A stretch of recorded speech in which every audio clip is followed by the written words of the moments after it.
अस्सलामुअलैकुम। दुआन हकीम अब्दुर्रहमान साहब जी में खुश आमदीद कहते हैं। आज मैं आपको बहुत ही मुफीद इंफॉर्मेशन दूंगा जिसके इस्तेमाल से आपको पता चल सकता है कि आपको संगाड़े के फ़ायदे क्या हैं और उसके आपको नुकसान क्या है और वो आपको कैसे नुकसान भी दे सकता है।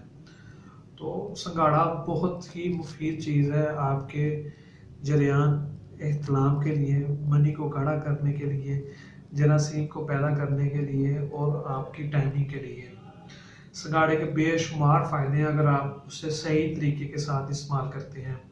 तो संगाड़े का जो सही तरीकाकार होता है उसको इस्तेमाल करने का, वो बहुत ही सादा सा नफीस सा उसका तरीका होता है। इसको आप पता है, इसको दोनों तरीक़ों से आप इस्तेमाल कर सकते हैं। ताज़ा संगाड़ा जो होता है उसे भी आप इस्तेमाल कर सकते हैं और जो खुश्क होता है उसको भी आप इस्तेमाल कर सकते हैं। क्योंकि जो संगाड़ा होता है, वो जो ताज़ा संगाड़ा होता है उसका मिजाज होता है सर्द और तर होता है, ठीक है। और जो खुश्क होता है वो उसका सर्द और खुश्क होता है। तो इसमें ज़्यादा बात जो होती है ये आपकी जो मुगल्लज़ मनी है, यानी कि मनी को मिकदार को बहुत तेज़ी के साथ इसे पैदा करता है।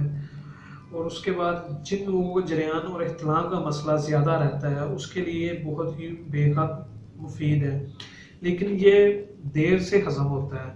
अगर आपने संगाड़ा खाए हुए हैं तो उसके फ़ौरन बाद आपको जो है वो पानी नहीं पीना चाहिए।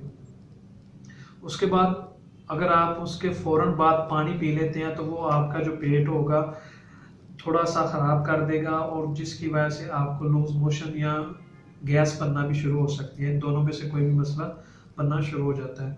उसके बाद अगर आपने संगाड़ा खाया तो उसके फ़ौरन बाद आप खाना ना खाएं, क्योंकि वो पहले ही देर से हज़म होता है और जो खाना खाएंगे वो भी देर से हज़म होता है। तो फिर इससे आपका जो मैदा होता है वो डिस्टर्ब होना शुरू हो जाता है। तो इसके लिए अगर आपने संगाड़ा खाए हुए हैं तो खाना आपको 2 से 3 घंटे बाद मैक्सिमम आप उसे खाने को खा सकते हैं। और पानी अगर आप इस्तेमाल करना चाहते हैं तो आधा घंटे या 1 घंटे बाद पानी का इस्तेमाल करें। अगर आप इस्तेमाल नहीं करते, फ़ौरन आप पानी का इस्तेमाल कर लेते हैं या खाने का फ़ौरन आप इस्तेमाल कर लेते हैं तो फिर आपके ये मैदे को डिस्टर्ब करता है, क्योंकि ये ताकत वाली चीज़ है और जो ताकत वाली चीज़ होती है वो थोड़ा सा देर हज़म होती है। इसलिए ताकत वाली जब आप चीज़ कोई भी खाएं, इस्तेमाल करें तो उसको थोड़ा सा टाइम दें। आपके जिस्म, आपके बदन में उसे थोड़ी सारी जगह मिलनी चाहिए जो आपको बाद में ताकत मुहैया करे। तो संगाड़े का भी यही सारे का सारा सिस्टम है कि वो थोड़ी सी ताकत वाली ग़िज़ा है और जब वो ताकत किसी चीज़ को इंसानी जिस्म को चाहिए तो उसको थोड़ा सा रिलैक्स होना भी चाहिए होता है। और अगर आप इसे रिलैक्स करते हैं तो संगाड़ा फिर आपको बहुत ज़्यादा फ़ायदे देता है। बाज़ औक़ात ऐसा होता है कि कुछ लोगों को संगाड़े का सफ़ूफ या संगाड़ा जो होता है वो सूट नहीं करता, तो उसके लिए मैं आपको उसकी बड़ी बेहद मुफीद चीज़ बताऊंगा जो संगाड़ा आपका फ़ौरन हज़म हो जाएगा और आपको तंग भी नहीं करेगा। अगर आप ना संगाड़ा खा रहे हैं तो उसके बाद थोड़ी सी आप चीनी खा लें या शक्कर का थोड़ा सा इस्तेमाल कर लें तो फ़ौरन आपका जो संगाड़े का खाए होंगे सफ़ूफ या ताज़ा संगाड़ा आपने इस्तेमाल किया होगा तो फ़ौरन वो हज़म हो जाएगा। और अगर आप संगाड़े का सफ़ूफ 1 चम्मच और 1 चम्मच शहद और 1 गिलास दूध का इसके साथ इस्तेमाल करते हैं तो 100% आपकी ये जो टाइमिंग होगी 5 से 10 मिनट लाजमी करेगा और आपके नफ्स को भी बहुत ज़्यादा ताकत देगा।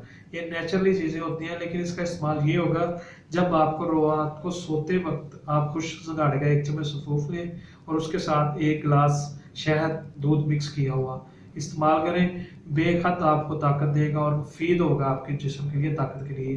क्योंकि जब आप इसे रात को सोते वक्त इस्तेमाल करेंगे तो उसके बाद आपने कोई चीज़ ना खानी होती है, ना इस्तेमाल करनी होती है, ना पीनी होती है। तो इसलिए इसमें थोड़ा सा आपके जिस्म को टाइम भी मिल जाता है जिससे आपके जिस्म को ताकत भी देता है और तवानाई भी देता है। तो अगर आप संगाड़े का इस्तेमाल करना चाहते हैं तो इसके बाद जो 2 चीज़ें मैंने आपको बताई है फ़ौरन उसके बाद ना करें। अगर नहीं करते तो आपको संगाड़ा बेहद मुफीद होता है और ये संगाड़ा खाने का असल तरीकाकार भी यही होता है। और मज़ीद अच्छी वीडियोज़ देखने के लिए हमारे चैनल को लाइक करें, सब्सक्राइब करें। शुक्रिया। अल्लाह हाफिज़।